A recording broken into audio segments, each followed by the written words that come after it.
اللہ نے اس معاشرے کے اندر امیر اور غریب کے ذریعے سے دونوں طبقات کو آزمایا ہے۔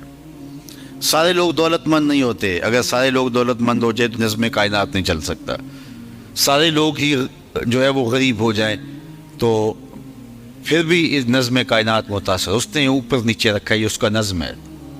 تو یہ آزمائش ہے عمرا کی، ان کو دولت دے کے آزمایا، اور غریبوں کی آزمائش ہے کہ ان کو جو ہے وہ نیچے رکھ کر کے مالی آسودگیاں وہ نہیں دی جو عمرا کو دی، اور وہ اپنی آنکھوں کے سامنے وہ آسودگیاں دیکھتے ہیں۔ لیکن جب وہ صبر کرتے ہیں اللہ کی رضا کے لیے تو ان کا صلہ رکھا گیا۔ اگر وہ بے صبری کا مظاہرہ کریں گے تو کر پھر بھی کچھ نہیں سکتے، لیکن پھر اجر نہیں ہے۔ لیکن اگر وہ صبر کر لیتے ہیں کہ یہ اللہ کی تقسیم ہے کہ ان کو زیادہ دیا، عمومی طور پہ یہ ہوتا ہے کہ جن کے پاس زیادہ نہیں ہے وہ زیادہ دیے گئے لوگوں کے ساتھ حسد میں مبتلا ہو کر کے اپنی زندگی کو خام خواہ کی اذیت میں مبتلا کر لیتے ہیں۔ ایک مالی کمی اور جو ہے وہ ایک ضعف ان کے پاس موجود ہے، اور دوسری یہ بیماری اپنے ساتھ خود جوڑ لیتے ہیں، تو گویا وہ دو آتشہ تکلیف ہو جاتی ہے ان کی۔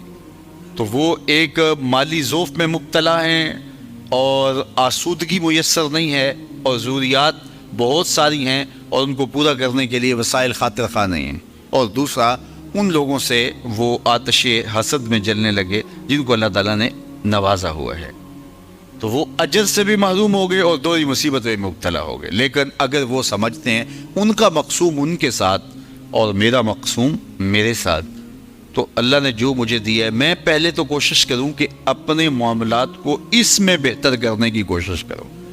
جب ہم دائیں بائیں سے دیکھ کے اپنے گھر کا بجٹ بناتے ہیں اور دائیں بائیں دیکھ کر کے جو ہے وہ اپنے امور زندگی کو طے کرتے ہیں تو پھر ہم مشکل میں مبتلا ہو جاتے ہیں۔ اور یہ کرنے والا کوئی شخص بھی، چاہے وہ کرب پتی ہو، وہ سوکھا نہیں رہ سکتا، چونکہ وہ اپنے آگے لوگوں کو دیکھے گا۔ 5 مرلے کا ایک مکان ہے کسی شخص کا اور وہ اس کو آسودہ سمجھتا ہے، لیکن اگر وہ اپنے رشتہ داروں، عزیزوں، اپنے دوستوں کو دیکھے کہ وہ 2 کنال کے بنگلے میں رہ رہے ہیں تو وہ 5 مرلے کا مکان سکڑنے لگے گا، اس کو تنگ لگے گا، اس کے اندر اس کی سانس گھٹنے لگے گی۔ لیکن اگر وہ دیکھے کہ میرا فلاں رشتہ دار 3 مرلے کے گھر میں رہتا ہے، وہ بھی کرائے کا ہے، تو اس کو وہ گھر ہی محل دکھائی دینے لگے گا۔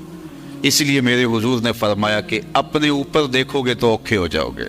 انظروا الی من هو اسفل منکم، فرمایا اپنے نیچے دیکھو، نیچے دیکھو گے تو زندگی سوکھی ہوگی، اوپر دیکھو گے تو زندگی اوکھی ہو جائے گی۔ اس لیے تمہیں جو دیا گیا اس پر مطمئن رہنے کی کوشش کرو، اس سے اجر بھی ملے گا، اور پھر اپنی چادر کو دیکھ کے ٹانگیں پھیلاؤ گے تو آسودہ رہو گے۔ اللہ اکبر۔ سنو سیدنا علی المرتضیٰ رضی اللہ تعالیٰ عنہ حضور کا ایک فرمان ذکر کرتے ہیں کہ آقا کریم نے فرمایا جو اللہ کے دیے گئے تھوڑے رزق پہ راضی ہو گیا، اللہ قیامت کے دن اس کے تھوڑے عملوں پہ راضی ہو جائے گا۔ کتنا اچھا سودا ہے، جو اللہ کے دیے گئے تھوڑے رزق پہ راضی ہو گیا، اللہ اس کے تھوڑے عملوں پہ راضی ہو جائے گا۔ میرے بندے تو بندہ ہو کے راضی ہے، تجھے ضرورت تھی پھر بھی راضی ہے، تیرے بچوں کو دوا چاہیے تھی، تجھے اچھا گھر چاہیے تھا، سر ڈھانپنے کے لیے چھت چاہیے تھا، تو پھر بھی راضی ہے، کوئی بات نہیں، اللہ نے مجھے جس حال میں رکھا میں واہ واہ خوش ہوں اس حال میں، تو بندہ ہو کے راضی ہے، تجھے ضرورت تھی پھر بھی راضی ہے، میں تو رب ہوں اور مجھے ضرورت بھی نہیں ہے تو میں بھی تیرے اوپر راضی ہوں۔ تو اللہ پر راضی ہونے کا جو فن سیکھ جاتے ہیں وہ زندگی گزارنے کا فن سیکھ، تو غم کا اپنے آپ کو مشقت میں ڈالنے کی بجائے جو میسر ہو اس میسر پر اللہ تعالیٰ کا شکر ادا کرنے کی عادت ڈالنی چاہیے، ورنہ اس سے بھی زیادہ تکلیف آ سکتی ہے۔ تو پھر یہ ماحول اور یہ حیثیت انسان کو جنت لگے گی۔ حضور علیہ الصلوۃ والسلام نے فرمایا کہ مومن کا معاملہ بھی بڑا عجیب ہے کہ اسے اگر تکلیف ہوتی ہے تو اس پر وہ صبر کرتا ہے، یا اسے خوشی ملتی ہے تو اس پر وہ شکر کرتا ہے، تو دونوں صورتوں میں اللہ اس کو اجر عطا کرتا ہے، اور یہ صرف شان مومن کی ہی ہے کہ وہ مصیبت پر صبر کرے، بلکہ فرمایا کہ مومن کے پاؤں میں کانٹا بھی چبھتا ہے تو اس کا بھی اس کو اجر دیا جاتا ہے، اس کے درجے بلند ہوتے ہیں، اس کے گناہ معاف کر دیے جاتے ہیں، اس کی خطاؤں سے درگزر کر لیا جاتا ہے، لیکن یہ مشروط ہے اس تکلیف کو صبر کے ساتھ برداشت کرنے سے۔ اگر وہ واویلا کرتا ہے، ناشکری کے کلمات کہتا ہے، تو تکلیف تو ختم نہیں ہوتی لیکن اجر زائل کر دیا جاتا ہے۔ تو اس لیے ہمیں ہر صورت کے اندر صبر کے دامن کو مضبوطی سے تھامنے کی تلقین کی گئی، اور اہل ایمان کو یہ بھی سبق دیا گیا کہ جب انہیں کوئی بھی مصیبت پہنچتی ہے تو وہ کہتے ہیں انا للہ و انا الیہ راجعون، کہ ہم اسی کے ہیں اور اسی کے حضور پلٹ کے جانا ہے۔ تو یہ وہ امر ہے کہ جو ان کی طبیعت کے اندر ٹھہراؤ پیدا کرتا ہے اور ان کی زندگیوں کے اندر اللہ تعالیٰ جل شانہ پر جو یقین ہے اس کا پتہ دیتا ہے۔ اگر مصیبت کو اللہ کی طرف سے سمجھ کے مان کے صبر کیا جائے، اس کو مقدور سمجھا جائے، اس پر واویلا نہ کیا جائے، اللہ کی نافرمانی کا کوئی کلمہ نہ بولا جائے، اپنے عقیدے میں تزلزل نہ آنے دیا جائے، اپنے رویوں کی خوبصورتی کو زائل نہ ہونے دیا جائے، تو اس کا مطلب ہے کہ وہ شخص مومن ہے، اس کا یقین ہے کہ یہ اللہ کی طرف سے ہے، تو پھر اس کے یقین کے صلے کے اندر اللہ اس کو پھر ہدایت قلب کا چراغاں نصیب کرتا ہے۔ اور فرمایا واللہ بکل شیء علیم، اور اللہ ہر شے کو جاننے والا ہے، اسے پتہ ہے کہ کسی پر مصیبت نازل کیوں کرنی ہے، اور اس مصیبت سے اس کا امتحان لینا مقصود ہے، اس کے درجوں کو بلند کرنا مقصود ہے، اس کے گناہوں کو معاف کرنا مقصود ہے، اس کو کسی آزمائش میں ڈال کر کے اس کو مزید کندن بنانا مقصود ہے، یا اس کا کیا مقصود ہے، اس کو سزا دینا مقصود ہے، یہ اسے پتہ ہے۔ تمہارا رب تمہاری طرف آنے والی جو تکلیفیں ہیں ان کے اندر ہزارہا پنہا حکمتوں سے واقف ہے۔ یہاں یہ بات بھی سمجھنے کے قابل ہے کہ جو شخص مصیبت کے آنے پر صبر اور استقامت کے ساتھ اس سے نپٹتا ہے اور اللہ پر جو اس کا یقین ہے اس میں تزلزل پیدا نہیں ہونے دیتا، کل من عند اللہ، اے محبوب فرما دیجئے جو کچھ ہے وہ تمہارے رب کی طرف سے، یہ اس کا خیال اور فکر ہے کہ یہ میرے اللہ کی طرف سے، تو پھر اس مصیبت کو ٹالنے والا بھی وہی ہے۔ تو اگر یہ اس کا عقیدہ پختہ تھا تو پھر وہ مالک کی دہلیز چھوڑ کے، مالک کی چوکھٹ چھوڑ کے کسی اور دہلیز پہ نہیں جائے گا، کسی اور چوکھٹ پہ نہیں جائے گا، وہ اس مصیبت کو دور کرنے والا مؤثر حقیقی اللہ کو ہی جانتا ہوگا اور اسی کے حضور دعائیں کرے گا، التجائیں کرے گا، کسی شرک کا ارتکاب نہیں کر سکتا ہے، اور وہ مالک کی دہلیز سے کبھی روح گردانی نہیں کر سکتا، بلکہ اس تکلیف کے آنے سے وہ اپنے رب کے ساتھ اور زیادہ جڑ جائے گا، اور اگر وہ صبر کرے تو یہ اس کا ایک مرتبہ ہے کہ وہ حوصلے کے ساتھ اس تکلیف کو برداشت کرے، اور دوسرا مرتبہ جو اس سے بڑھ کر ہے کہ اس پہ اللہ کی رضا کے سانچے میں اپنے آپ کو ڈھال لے کہ جے سونا میرے دکھ وچ راضی، میں سکھ نو چلے ڈاواں۔ اگر وہ اس بات پہ راضی ہے تو کوئی بات نہیں ہے، میں اس پہ راضی ہوں کہ میرے رب کی یہ رضا ہے۔ تو یہ دونوں چیزوں کا مل جانا، یا دونوں میں سے کسی ایک کا مل جانا، یہ اللہ کی طرف سے اس کو دیا گیا انعام ہے جو اس مشکل حالات میں اس کو حاصل ہوتا ہے۔ اب وہ کس کیفیت میں ہے اللہ تعالیٰ اس کو خوب جانتا ہے، کہ وہ اس پہ صبر کر رہا ہے یا اس کا اندر ڈول رہا ہے، اس کا عقیدہ کمزور تھا اور وہ کمزوری کے باعث جو ہے وہ تزلزل کا، تذبذب کا شکار ہو گئے، تو یہ تمہارا رب خوب جانتا ہے۔ تو تمہارے سینے کے اندر چھپی ہوئی کیفیت تمہارے رب کے علم میں ہے۔ کہ ایک بادشاہ تھا، وہ سمندری سفر میں روانہ ہوا تو ایک غلام اس کے ساتھ بیٹھا، تو جب وہ کشتی ڈولتی تھی، ہچکولے کھاتی تھی تو وہ چیخے مارتا تھا، تو کشتی والوں کا سکون برباد ہو گیا۔ ایک دانا شخص تھا، اس نے کہا بادشاہ اگر آپ اجازت دیں تو میں اس کو چپ کرواؤں؟ اس نے کہا یہ تو کمال مہربانی ہوگی۔ تو اس نے دو نوجوانوں کہا کہ اس کو ذرا ہاتھوں سے پاؤں سے پکڑ کر کے پانی میں غوطے دو، تو اس کو پانی میں پھینکا، جب وہ ڈوبنے لگا نکالا اور کشتی میں بٹھایا، وہ چپ کر کے بیٹھ گیا، اب کوئی چیختا نہیں ہے۔ تو بادشاہ نے کہا کہ اے دانا شخص، مجھے سمجھ نہیں آئی کہ یہ شخص کو آپ نے کیسے چپ کروا دیا؟ کہا بادشاہ دریا میں غرق ہونے کی تکلیف کو نہیں جانتا تھا، اس لیے کشتی کی سلامتی کی قدر نہیں تھی اس کو، اب اس نے وہ غرق ہونے کی تکلیف دیکھ لی، اب کشتی کی سلامتی کی اس کو قدر ہو گئی ہے۔ تو اللہ نے جو ہمیں عطا کیا ہے، آپ دیکھیں کہ اس سے نیچے کتنے لوگ بستے ہیں۔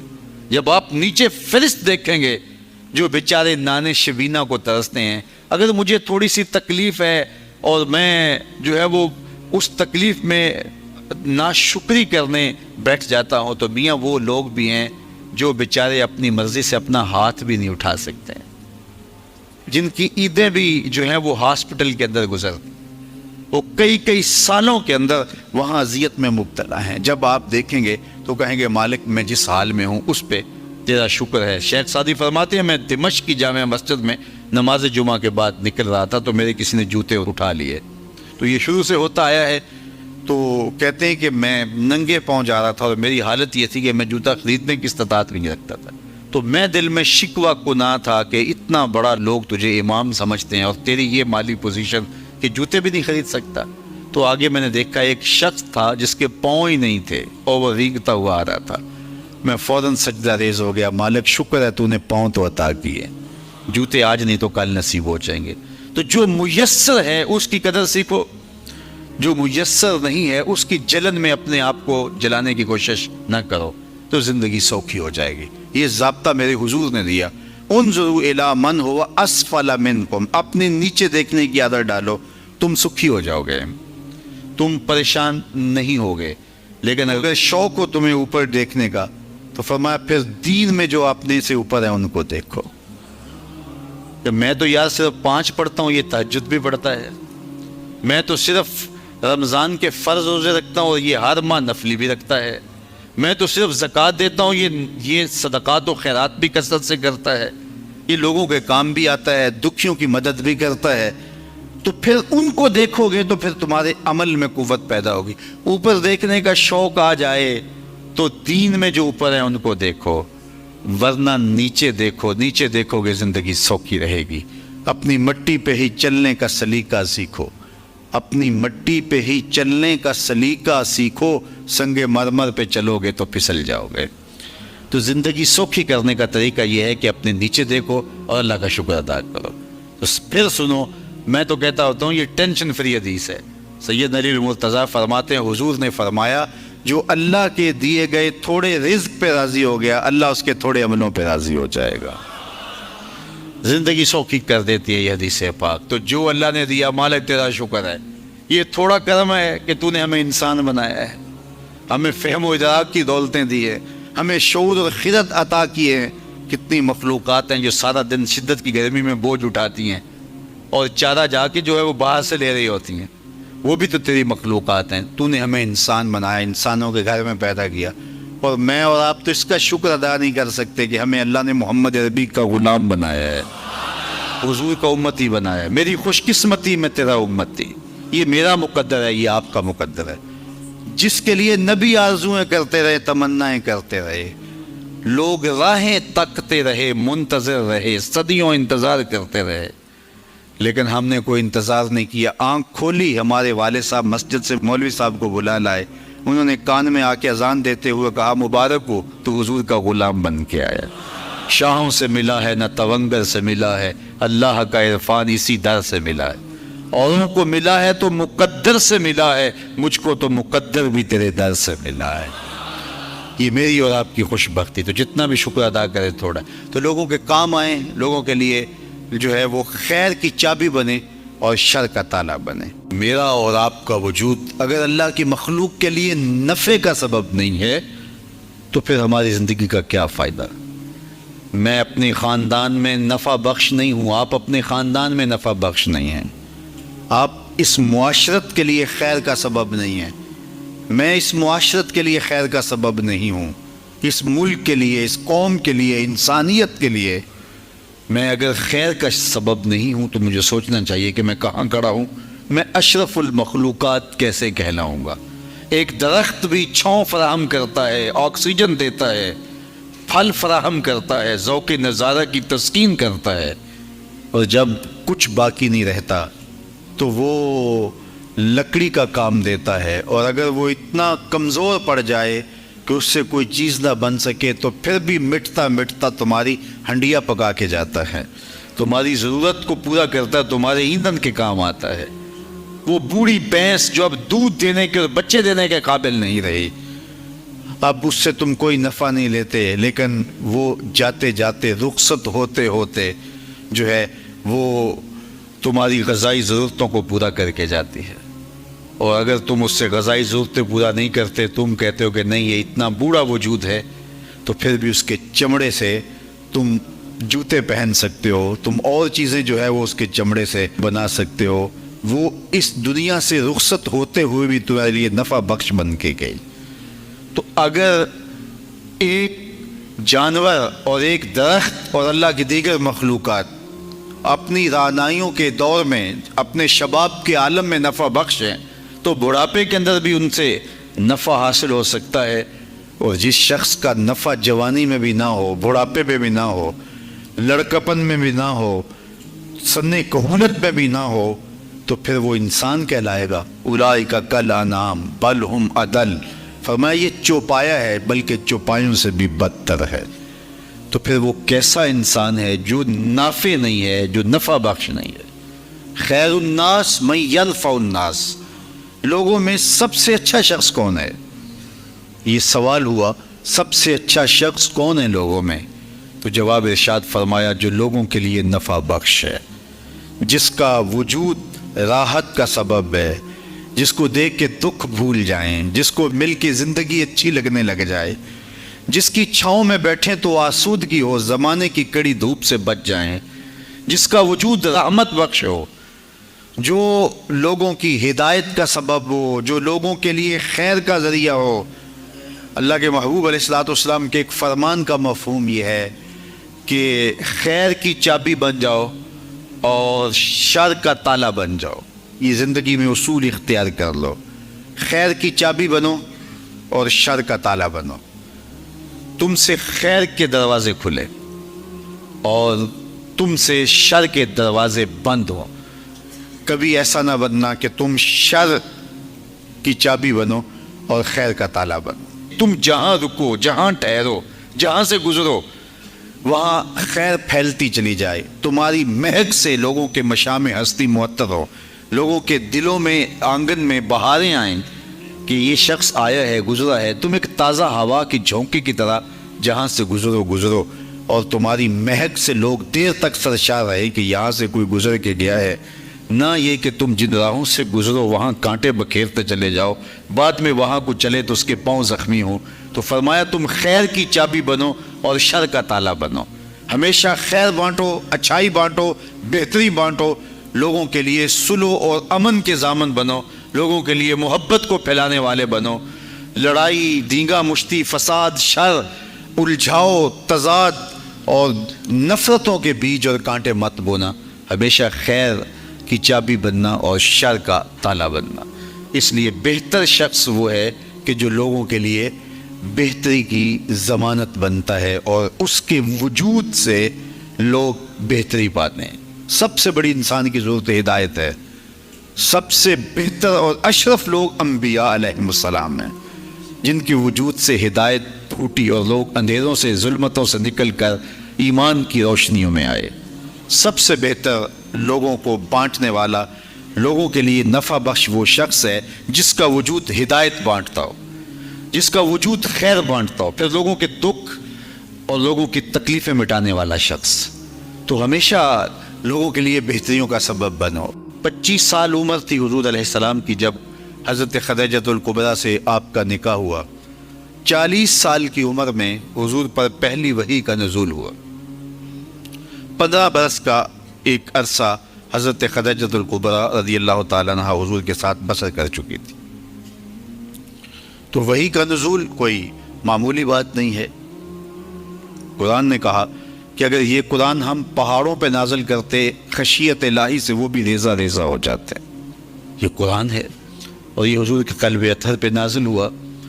اس کی کیفیات حضور نے محسوس کی تو واپس آئے تو فرمایا زملونی یا خدیجہ، مجھے چادر دو، میں سردی محسوس کر رہا ہوں۔ تو حضرت خدیجہ الکبریٰ نے چادر اڑا دی۔ تو آقا کریم نے جو کیفیات گزری تھیں، جو حالات تھے، وہ اپنی زوجہ محترمہ کے سامنے رکھے کہ اس وقت میری پوزیشن، میری صورتحال یہ ہے۔ تو حضرت خدیجہ الکبریٰ نے اس وقت تسلی دیتے ہوئے حضور علیہ الصلوۃ والسلام کو جو جملے کہے، ان جملوں پہ غور کیجیے۔ یہ حضور کی 40 سالہ زندگی کی کہانی حضور کی زوجہ کی زبانی ہے۔ سیدہ خدیجہ الکبریٰ نے کہا کلا واللہ لا یخزیک اللہ ابدا، اللہ کی قسم آپ کا رب آپ کی عزت میں فرق نہیں آنے دے گا، آپ کو پریشان نہیں ہونے دے گا۔ میں اللہ کی قسم اٹھا کے کہتی ہوں کبھی ایسا نہیں ہوگا کہ آپ کا رب آپ کی عزت میں فرق آنے دے۔ کیوں؟ 5 چیزیں سیدہ خدیجہ الکبریٰ نے بیان کیا۔ فرمایا انک لتصل الرحم، ایک تو آپ صلہ رحمی کرتے ہیں، دوسری بات ارشاد فرمائی وتحمل الکلہ، جن کا کوئی بوجھ اٹھانے والا نہیں اس کا بوجھ آپ اٹھاتے ہیں، تیسری بات وتکسب المعدوم، اور جن کا کوئی کمانے والا نہیں ہے اس کے کفیل آپ ہیں، وتقری الضیف، اور لوگوں کی مہمان نوازی کرتے ہیں، اور 5ویں چیز وتعین علی نوائب الحق، راہ حق کے اندر مصیبت زدہ لوگوں کو جو تکلیفیں پہنچتی ہیں آپ ان کے ساتھ کھڑے ہوتے ہیں، ان کی مدد کرتے ہیں۔ تو یہ 5 وصف حضور کے گنوائے اعلان نبوت سے قبل جو حضور کی زندگی ہے۔ تو اب اس زندگی کا آپ عکس دیکھ سکتے، یہ آئینہ ہے جو سامنے رکھا حضرت خدیجہ الکبریٰ رضی اللہ تعالیٰ عنہا نے۔ 5 چیزیں، انک لتصل الرحم، آپ صلہ رحمی کرتے ہیں، رشتہ داروں کے رویے تلخ کیوں نہ ہوں لیکن آپ کا رویہ خوبصورت ہوتا ہے۔ ابو لہب نے کیا کچھ نہیں کیا ہے، رشتے میں سکا چچا لگتا تھا، جو اذیتیں پہنچائی، جو تکلیفیں ہوئی، تو حضور علیہ السلام میں بطور رشتہ داری اس کو کوئی ایسی بات نہیں کی، اس کے کفر کی وجہ سے اس کے اوپر وہ بال پڑا، وہ ایک امر آخر۔ اور پھر لوگوں کے ساتھ جو رویے، حسن سلوک میرے اور آپ کے آقا مولا نے روا رکھا۔ قریش نے جو حضور کے خاندان کے لوگ تھے کیا سلوک کیا، لیکن فتح مکہ کے بعد جب حضور پلٹ کے آئے تو آقا کریم علیہ السلام جس فاتحانہ شان سے داخل ہوئے تو ان کو یہ تھا کہ ہمیں قتل کر دیا جائے گا۔ آقا کریم علیہ السلام تشریف لائے، سب کو جمع کیا، قریش جمع تھے، تو آقا کریم علیہ السلام نے فرمایا کہ بتاؤ میں تمہارے ساتھ کیا سلوک کروں، تم ہی بتاؤ۔ انہوں نے کیا جواب دیا؟ آپ کریم ہیں، کریم باپ کے بیٹے ہیں، اور ہم کریم باپ کے کریم بیٹے سے خیر کی توقع رکھتے ہیں، اور ان کو یہ تھا کہ بس اتنی سہولت مل جائے کہ ہمیں قتل نہ کیا جائے اور ہمیں چاہے شہر سے نکال دیا جائے، اور اس کے لیے وہ تیار تھے۔ تو اس لیے انہوں نے کہا آپ کریم ہیں، کریم باپ کے بیٹے ہیں۔ تو حضور علیہ السلام نے فرمایا اذهبوا انتم الطلقاء لا تثریب علیکم اليوم، جاؤ چلے جاؤ، آج تم سے میں وہی کہوں گا جو میرے بھائی یوسف نے اپنے بھائیوں سے کہا تھا۔ تو ان کی آنکھیں کھلی کی کھلی رہ گئی، کیا یہ منظر ہونے والا تھا؟ ہم نے کیا کیا؟ اوجریاں ڈالی، کانٹے بچھائے، گڑھے کھودے، کوڑے پھینکے، اور کیا کچھ نہیں کیا۔ اور ان کا یہ رویہ، اللہ اکبر! تو یہ حضور علیہ السلام کی صلہ رحمی کی وہ مثال ہے کہ جو کائنات میں آپ کو کہیں اور نہیں ملے گی۔ حضور نے ہمیں صلہ رحمی کی تلقین کرتے ہوئے ارشاد فرمایا کہ جو شخص یہ چاہتا ہے کہ اس کے رزق میں برکت ہو اور اس کی عمر میں برکت ہو، 2 چیزیں، جو شخص یہ چاہے کہ اس کے رزق میں بھی برکت ہو، اس کی عمر میں بھی برکت ہو، وہ رشتہ داروں کے ساتھ سلوک اچھا کرے۔ جب وہ صلہ رحمی کرے گا تو اللہ تعالیٰ اس کے بدلے میں اس کی عمر میں بھی برکت کرے گا اور اس کے رزق میں بھی برکت پائے گا۔